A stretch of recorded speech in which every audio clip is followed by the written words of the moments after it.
सीता हरण के शोक से पीड़ित हुई श्री राम जब उस समय संतप्त हो प्रलयकाली अग्नि के समान समस्त लोगों का संहार करने को उद्यत हो गए, धनुष्य की डोरी चढ़ाकर बार बार उनकी ओर देखने लगे, लंबी सांस खींचने लगे, साथ ही कल्पांत काल के रुद्रदेव की भांति समस्त संसार को दग्ध कर देने की इच्छा करने लगे। तब जिन्हें इस रूप में पहले भी कभी देखा नहीं गया था, उस अत्यंत कुपित हुए श्री राम को देखकर लक्ष्मण हाथ जोड़ सूखे मुंह से इस प्रकार बोले, आर्य, आप पहले कोमल स्वभाव से युक्त जितेंद्रिय और समस्त प्राणियों के हित में तत्पर रहते हैं, अब क्रोध के वशीभूत होकर अपनी प्रकृति का स्वभाव का परित्याग कर रहे हैं। चंद्रमा शोभा, सूर्य में प्रभा, वायु में गति, पृथ्वी में क्षमा जैसे नित्य विराजमान रहती, उसी प्रकार आपने सर्वोत्तम यश सदा प्रकाशित रहते हैं। आप किसी एक के अपराध से समस्त लोगों का संहार न करें। मैं जानने की चेष्टा करता हूँ कि ये टूटा हुआ युद्धोपयोगी रथ किसका, अथवा किस उद्देश्य से जुए तथा अन्य उपकरणों सहित इस रक्त को तोड़ा, इसका भी पता लगाना। राजकुमार, स्थान घोड़े खुरे और थके पहियों से खुदा हुआ, साथ ही खून के बूंदों से सींचा उठा है, इसे सिद्ध होता है कि यहाँ बड़ा भयंकर संग्राम हुआ था, परंतु ये संग्राम चिन्ह किसी एक की रति का है, दो का नहीं। वक्ताओं में श्रेष्ठ श्री राम, मैं यहाँ किसी विशाल सेना का पदचिन्ह नहीं देख रहा हूँ, अतः किसी एक ही के अपराध के कारण आपको समस्त लोगों का विनाश नहीं करना चाहिए, क्योंकि राजा लोग अपराध के अनुसार ही उचित दंड देने वाले, कोमल स्वभाव वाले, शांत होते। आपको सदा ही समस्त प्राणियों को शरण देने वाले तथा उनकी परम गति है। योगनंदन, आपकी स्त्री का विनाश या अपहरण कौन अच्छा समझेगा? जैसे यज्ञ में दीक्षित हुए पुरुष का साधु स्वभाव वाले ऋतिजु कभी प्रिय नहीं कर सकते, उसी प्रकार सरिता, समुद्र, पर्वत, देवता, गंधर्व, दानव, ये कोई भी आपके प्रतिकूल आचरण नहीं कर सकता। राजन, जिसने सीता का अपहरण किया उसका अन्वेषण करना चाहिए। आप मेरे साथ धनुष्य हाथ में लेकर बड़े बड़े ऋषियों की सहायता से उसका पता लगाएंगे।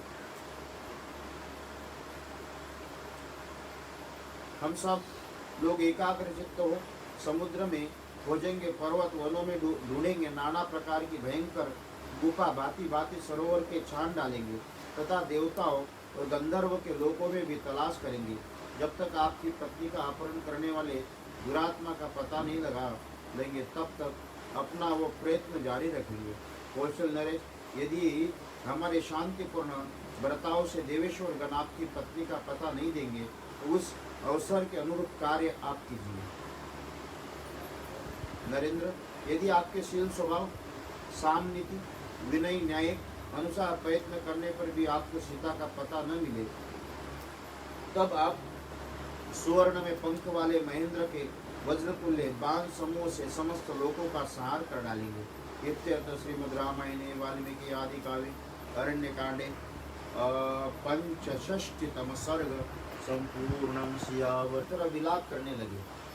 महान मोह से युक्त अत्यंत दुर्बल हो गए, उनका चित्त स्वस्थ नहीं थी।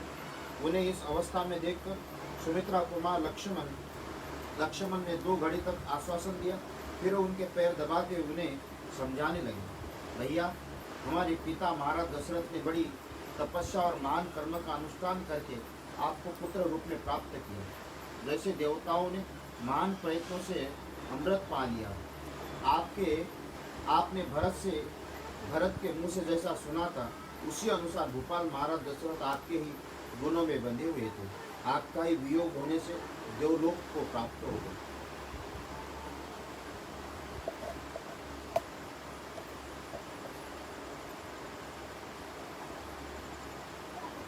पुष्पकल भूषण, यदि आपने ऊपर आए हुए इस दुख का आप धैर्य पूर्वक नहीं सहोगे तो दूसरा कौन साधारण पुरुष जिसकी शक्ति थोड़ी है सह सकेगा? भगवान भी अपना धैर्य को छोड़ सकते हैं। नरश्रेष्ठ, आप धैर्य धारण करें। संसार में किस प्राणी पर आपत्तियां नहीं आती? राजन, आपत्तियां अग्नि की भांति एक क्षण में स्पर्श करती है और दूसरे क्षण में दूर हो जाती है। पुरुषियों, यदि आप दुखी होकर अपने तेज से समस्त लोगों का दग्ध कर डालोगे तो पीड़ित हुई प्रजा किसकी शरण में जाकर सुख और शांति पाएगी? ये लोक का स्वभाव है। यहाँ सब पर दुख शोक आता जाता रहता है। नहुषपुत्र ययाति इंद्र के समान लोग के देवेंद्र पद को प्राप्त हुए थे, किंतु वहाँ भी अन्याय मूलक दुख उसका स्पर्श के बिना नहीं रहा। हमारे पिता के पुरोहित जो महर्षि वशिष्ठ जी है, उन्हें एक ही दिन में 100 पुत्र प्राप्त हुए और फिर एक ही दिन में सब के सब विश्वामित्र के हाथों से मारे गए। कौशलेश्वर, ये जो विश्ववंदिता जगन माता पृथ्वी है, इसका भी हिलना डुलना देखा जाता है। जो धर्म के प्रवर्तक और संसार के नेत्र है, जिनके आधार पर ही सारा जगत टिका है, वो महाबली सूर्य और चंद्रमा भी राहु के द्वारा ग्रहण को प्राप्त होते हैं। पुरुष पर बड़े बड़े भूत और देवता भी दैव प्रारब्ध कर्म अधीनता से मुक्त नहीं हो पाते। फिर समस्त देहधारी प्राणियों के लिए तो कहना ही क्या।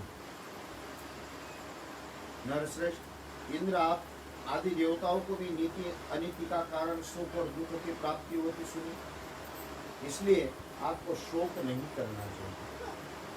वीर रघुनंदन, विजय राजकुमारी सीता यदि मर जाए या नष्ट हो जाए तो भी आपको दूसरे गवार मनुष्य की तरह शोक चिंता नहीं करना चाहिए। श्री राम, आप जैसे सर्वज्ञ पुरुष बड़ी से बड़ी विपत्ति आने पर भी कभी शोक नहीं करते। वह निर्वेद खेद रहित वो अपना विचार शक्ति को नष्ट नहीं होने देते। नरश्रेष्ठ, आप बुद्धि के द्वारा तात्विक विचार कीजिए, क्या करना चाहिए क्या नहीं, क्या उचित क्या अनुचित, इसका निश्चय कीजिए। और क्योंकि बुद्धियुक्त महाज्ञानी पुरुष ही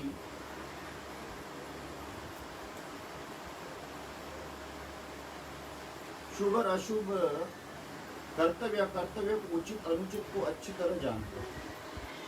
जिनके गुण दोष देखे या जाने नहीं गए तथा जो अध्रुव है, फल देकर नष्ट हो जाने वाले हैं, ऐसे कर्मों का शुभाशुभ फल उन्हें आचरण में लाए बिना नहीं प्राप्त हो सकता। कितनी बड़ी बात है। वीर, पहले आप ही अनेक बार तरह की बातें कहकर मुझे समझा चुके हैं, आपको कौन सिखा सकता है? साक्षात बृहस्पति भी आपको उपदेश देने की शक्ति नहीं रखते। महाप्राज्ञ देवताओं के लिए भी आपकी बुद्धि का पता पाना कठिन है। इस समय शोक के कारण आपका ज्ञान सोया खोया सा जान पड़ता है, इसलिए मैं उसे जगा रहा हूँ। विश्वाकुल शिरोमणि, अपने देवोचित तथा मानवोचित पराक्रम को देखकर उसका अवसरों के अनुरूप उपयोग करते हुए आप शत्रुओं के वध का प्रयत्न कीजिए। पुरुष पर्वत, समस्त संसार का विनाश करने से आपको क्या लाभ होगा? उस पापी शत्रु का पता लगाकर उसी को उखाड़ फेंकने का प्रयत्न करना चाहिए। इत्यर्थ श्रीमद् रामायणे वाल्मीकि आदि काव्ये अरण्यकांडे षट्षष्टितमं सर्ग संपूर्ण। सियावर रामचंद्र भगवान की जय। पर भी उन्होंने लक्ष्मण के अत्यंत सारगर्भित उत्तम वचनों को सुनकर उन्हें स्वीकार किया। तदनंतर महाभाव श्री राम ने अपने बड़े हुए रोष को रोका और उस विचित्र धनुष्य को उतार कर लक्ष्मण से कहा, वत्स, अब हम लोग क्या करें, कहाँ जाए? लक्ष्मण, किस उपाय से हमें सीता का पता लगे या इसका विचार करें। मुंह में भगवान भी अविवेकी बुद्धिहीन हो सकते हैं संसार में आकर।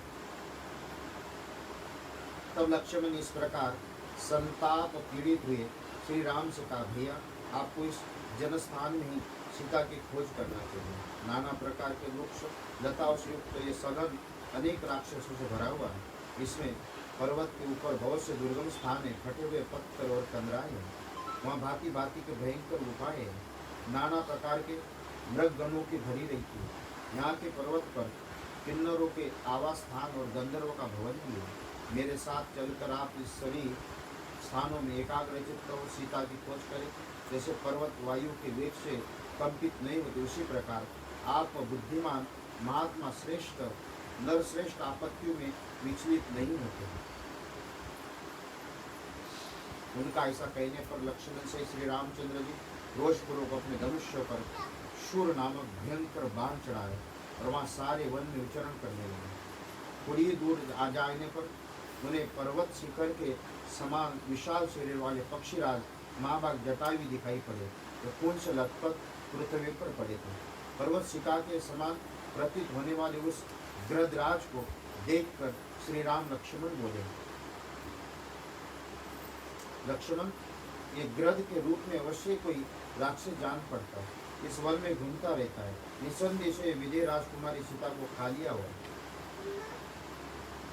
विशाल लोचना सीता को खाकर ये सुख पर बैठा हुआ है। मैं प्रज्वलित अग्र भाग वाले तथा सीधे जाने वाले अपने भयंकर बाणों से उसका वध करूंगा। ऐसा कहकर क्रोध से भरे हुए श्री राम धनुष्य बाण चढ़ाए समुद्र पर्यंत पृथ्वी को कंपित करते हुए उसे देखने के लिए आगे बढ़े। इसी समय पक्षी जटायु अपने मुंह से फेन युक्त रक्त वमन करते हुए अत्यंत दीन वाणी में दशरथ नंदन श्री राम बोले, आयुष्यमान हो। इस महान वन में तुम जिसे औषधि के समान ढूंढ रहे हो, उसे देवी सीता को तथा मेरे इन प्राणों को भी रावण ने हर लिए। रघुनंदन, तुम्हारे और लक्ष्मण के न रहने पर महाबली रावण आया, देवी सीता को हरकर ले जाने लगा। उस समय मेरी दृष्टि सीता पर पड़ी। प्रभु, जो ही मेरी दृष्टि पड़ी, मैं सीता की सहायता के लिए दौड़ पड़ा। रावण के साथ मेरा युद्ध हुआ। मैं उस युद्ध में रावण के रथ और छत्र आदि सभी साधन नष्ट कर दिए। वो भी घायल होकर पृथ्वी पर गिर पड़ा। राम, ये उसका टूटा हुआ धनुष्य, उसके खंडित हुए बाण, ये उसका सदुपयोगी रथ युद्ध में मेरे द्वारा तोड़ डाला गया। ये रावण का सारथी है, जिसमें मैंने अपने पंखों से मार डाला था। जब मैं युद्ध करते करते थक गया, तब रावण ने तलवारों से मेरे दोनों पंख काट डाले। वही विदेह कुमारी सीता को लेकर आकाश में उड़ गया। मैं उस राक्षस के हाथ से पहले ही मार डाला गया हूँ। अब तुम मुझे न मारो। क्या शब्दावली। सीता के संबंध रखने वाले प्रिय वार्ता सुनकर रामचंद्र जी अपना महान धनुष्य फेंक दिया। गृधराज जटायु को गले से लगाकर शोक से विवश हो पृथ्वी पर गिर पड़े। लक्ष्मण के साथ ही रोने लगे। अत्यंत धीर होने पर श्री राम ने उस समय दुनिया अत्यंत धीर होने पर भी श्री राम ने उस समय दुनिया दुख का अनुभव किया। असहाय हो एकमात्र ऊर्ध्व श्वास की संकटपूर्ण अवस्था में पड़कर बार बार लंबी सांस खींचते हुए जटायु की ओर देखकर श्री राम को बड़ा दुख हुआ। उन्होंने सुमित्रा कुमार से कहा, लक्ष्मण, मेरा राज्य छीन गया, मुझे वनवास मिला, पिताजी की मृत्यु हुई, सीता का अपहरण हुआ, पर मेरे परम सहायक पक्षीराज भी मर गए। ऐसा जो मेरा ये दुर्भाग्य है, ये तो अग्नि को भी जलाकर भस्म कर सकता है। यदि आज मैं भरे हुए महासागर को तैरने लगूं, तो मेरे दुर्भाग्य की आज से वो सरिताओं का स्वामी समुद्र भी निश्चय सूख जाएगा। अपने भाग्य को कोस रहे राम। इस चराचर जगत में मुझसे बढ़कर भाग्य में दूसरा कोई नहीं है। इस अभाग्य के कारण मुझे इस विषय विपत्ति में बड़े भारी जाल में फंसना पड़ा। हे महाबली गृधराज जटायु,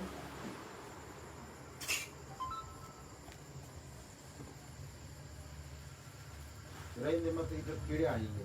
ये 2000। ये महाबली गृधराज जटायु मेरे पिताजी के मित्र थे, किंतु आज मेरे दुर्भाग्यवश मारे जाने पर इस समय पृथ्वी पर पड़े हैं। इस प्रकार बहुत सी बातें कहकर लक्ष्मण सहित रघुनाथ जी ने जटायु के शरीर पर हाथ फेरा और पिता के प्रति जैसा स्नेह होना चाहिए वैसा ही उन्होंने प्रति प्रदीप्त किया। पंख कट जाने के कारण गृधराज जटायु लहूलुहान हो रहे थे। उसी अवस्था में उन्हें गले में लगाकर श्री रघुनाथ जी ने पूछा, तात, मेरे प्राणों के समान प्रिय मिथिलेश कुमारी सीता कहाँ चली गई? इतनी बात मुंह से निकाल कर पृथ्वी पर गिर पड़े।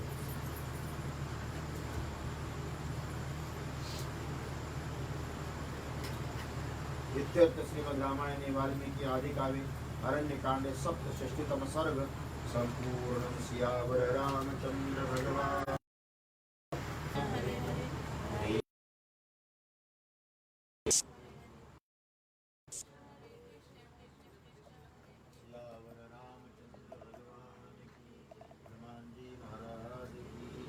सब संतन की, भारत माता की, सनातन धर्म की, गो माता की, गंगा मैया की, गायत्री मैया की, नर्मदा मैया की। ओम नमः पार्वती पते।